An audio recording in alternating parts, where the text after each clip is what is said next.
Yes, yeah. Yes, yeah. Yes, yeah. Yes, yeah. Yes, yeah. Governments and people have something in common. Yes, yeah. When the black nationalist leader finally arrived, he told the crowd there was no alternative to continuing the armed struggle. And he said sanctions must go on to isolate the apartheid regime. Nelson Mandela's first step back to freedom. After more than a third of his life behind bars, his wife Winnie at his side, the world's first sight of a man considered so dangerous by South Africa's previous white rulers, he was kept hidden, unphotographed for over 25 years. Today, at the age of 71, Mr. Mandela lived up to all the descriptions of a fit, disciplined man. Now considered so vital to South Africa's future, President de Klerk took the step shirked by his predecessors and freed Mr. Mandela from the world. At the prison to greet him, thousands of South Africans, black and white, pinning their hopes on a hero until today, a revered symbol of the fight against apartheid. From today, the political leader they believe commands enough respect with black majority and white minority to negotiate an end to white rule. As Mr. Mandela was driven through an excited, disciplined crowd, all looked set for a triumphant return to a changing South Africa. But the nationalist leader was 75 minutes later than expected in prison. And in Cape Town, huge crowds waiting in the exhausting summer sun all day for Mr. Mandela's first words to the world at a rally were growing restless. Most stayed calm and quiet, but at the edges of the crowd, clashes were developing with riot police. We saw groups of youth looting shops,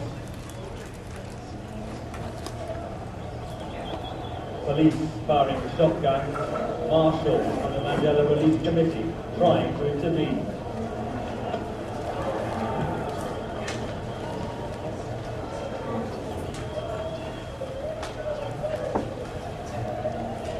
With the rally degenerating into chaos and violence at the fringes of the crowd, this is hardly the atmosphere of calm and dignity which both Nelson Mandela and President de Klerk want to herald the new South Africa.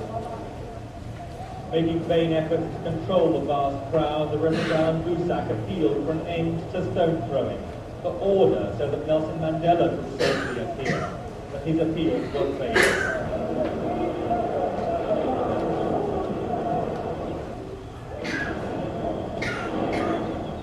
With open conflict where it was hoped Nelson Mandela would bring peace, ANC marshals couldn't keep the two sides apart. Views or explains of Mandela's release, but I am, and I make no apology still to this day, being moved to tears every time I see something like that. And it's important for us to remember why that's the case. It's because the victory against apartheid was a victory for all of us. It was a victory not only for South Africa, black South Africans and the black South African working class, it was a victory for the left, and I'll touch on that a little bit in a minute. But first, I want to just quickly give you some statistics on South Africa to show the contradictions in South Africa today. The subtitle of the talk is The Long Walk to Freedom, which, as you know, is a play on Nelson Mandela's book, and I've called it also A Quick Step to Neoliberalism, which is fundamentally what we've seen tragically in South Africa since 1994. But if you look at some of the figures from South Africa, the official figures show that there's been some fundamental and incredible transformations taking place in South Africa. Not only that the form of apartheid was everybody given one person, one vote, something we all supported and fought for, certainly the anti-apartheid movement, and the freedom of movement denied to black people under apartheid, and the right to work and live and travel anywhere the white people could. In effect, the establishment of liberal democracy, something that was took for granted.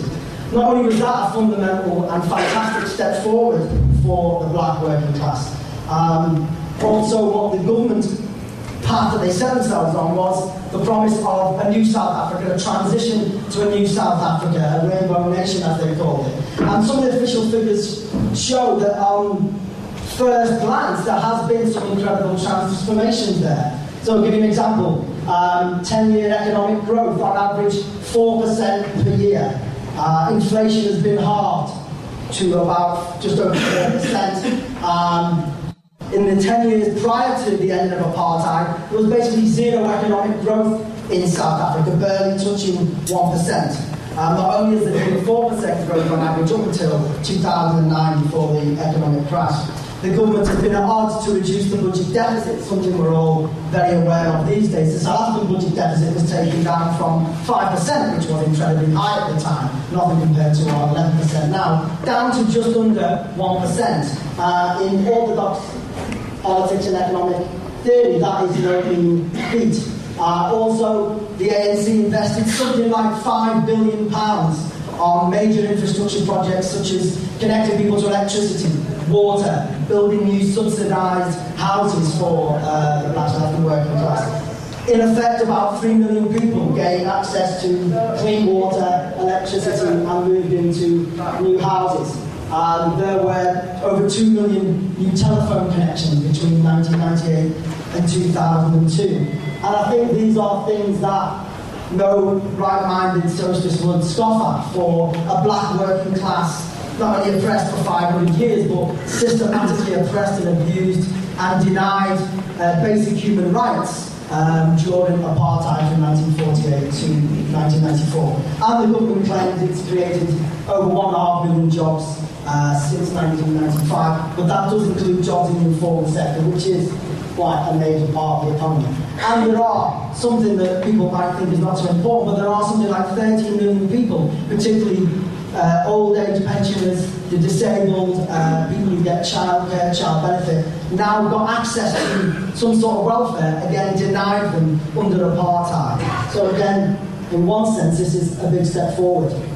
But again, we have to ask the question again, a better life for all, for those of you who don't know, is a play on the main election slogan of the ANC in 1994 that adorned every major township across the country was a better life for all. All obviously meaning black and white South Africans, but of course if you're a black South African, a black working class South African, it meant a better life for you, a better life for us as black South Africans.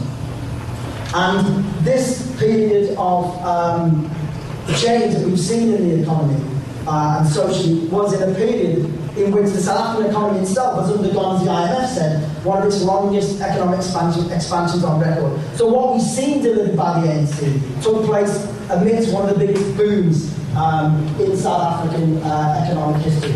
However, and there is a big however, inequality in South Africa is rated at something like 6.7, 6.8 on something that's called the Gini coefficient, which measures inequality, the gap between the income of the richest and the poorest. 0 is perfect equality. The closer you are to 100, which 70 nearly is, the more unequal a society is. South Africa has the dubious honour of being the most unequal society in the world. And this is a country which is, as I'm sure many of you know, like many African countries, has immense natural resources. And if you were in gold, lucky enough you were diamonds, and if you platinum, it probably came from South Africa. South Africa has a huge mineral resource base, which has been used more and more as part of the boom.